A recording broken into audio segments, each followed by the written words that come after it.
എൻ്റെ second pregnancy ടൈമിൽ ഞാൻ ഏറ്റവും കൂടുതൽ കഴിച്ചിരിക്കുന്ന ബ്രേക്ക്ഫാസ്റ്റ് ഐറ്റംസ് ഒന്ന് ഈ ഓവർനൈറ്റ് ഓട്സും പിന്നെ പഴങ്കഞ്ഞിയാണ്. ഇത് രണ്ടുമാണല്ലോ നമുക്ക് രാവിലെ കുക്ക് ചെയ്യാണ്ട് കഴിക്കാൻ പറ്റുന്ന ബ്രേക്ക്ഫാസ്റ്റ് ഓപ്ഷൻസ്. അതുകൊണ്ടാണ് ട്ടോ ഞാൻ ഇത് രണ്ടും അധികം കഴിച്ചുകൊണ്ടിരുന്നത്. അപ്പം ഞാൻ എങ്ങനെയാണ് ഓവർനൈറ്റ് ഓട്സ് ഉണ്ടാക്കുന്നതെന്നാണ് ഇപ്പോൾ കാണിക്കാൻ പോകുന്നത്.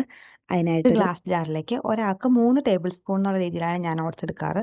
അതും ചേർത്ത് 1 ടേബിൾ സ്പൂൺ ചിയ സീഡും ചേർത്ത് നമുക്ക് ഫ്ലേവറിന് ആവശ്യമുള്ള സിന്നമൺ പൗഡറും മധുരത്തിന് ആവശ്യമുള്ള തേനും കൂടി ചേർത്ത് അതേപോലെ ഒരാൾക്ക് 1 ടേബിൾ സ്പൂൺ എന്നുള്ള രീതിയിൽ ഗ്രീക്ക് യോഗേർട്ടും പിന്നെ ആവശ്യത്തിന് പാല് ഒരു 1.5 കപ്പ് 2 കപ്പ് വരെ പാലൊക്കെ ചേർത്ത് ഇത് നന്നായിട്ട് മിക്സ് ചെയ്ത് വയ്ക്കുക. പിന്നെ നമ്മൾ ഏത് ഫ്രൂട്ട്സ് ആണോ ചേർക്കുന്നത് നമ്മുടെ കയ്യിലുള്ള ഫ്രൂട്ട്സ് ഏതാണോ അതിനനുസരിച്ചിട്ട് അതും കട്ട് ചെയ്ത് ചേർക്കാം. ഞാനിപ്പോൾ ഇന്നിവിടെ മാമ്പഴം ചേർത്തിട്ടുണ്ട്, പിന്നെ ആപ്പിളും ചെറി, പിന്നെ ബനാന പഴമുണ്ട്.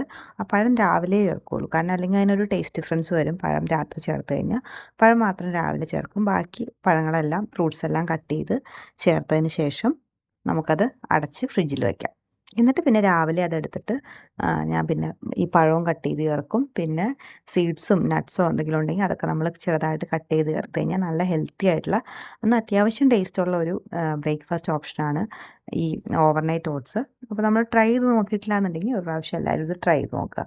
ഇതിൻ്റെ ടേസ്റ്റ് മെയിനായിട്ട് ഡിപ്പെൻഡ് ചെയ്തിരിക്കുന്നത് നമ്മൾ ചേർക്കുന്ന ഫ്രൂട്ട്സും അതേപോലെ ഈ പറഞ്ഞ പോലെ സീഡ്സും നട്ട്സും ഒക്കെയാണ്. അപ്പോൾ നമുക്ക് ഇഷ്ടമുള്ള ഏതെങ്കിലും ഫ്രൂട്ട്സൊക്കെ ചേർത്ത് ഉണ്ടാക്കി നോക്കുക.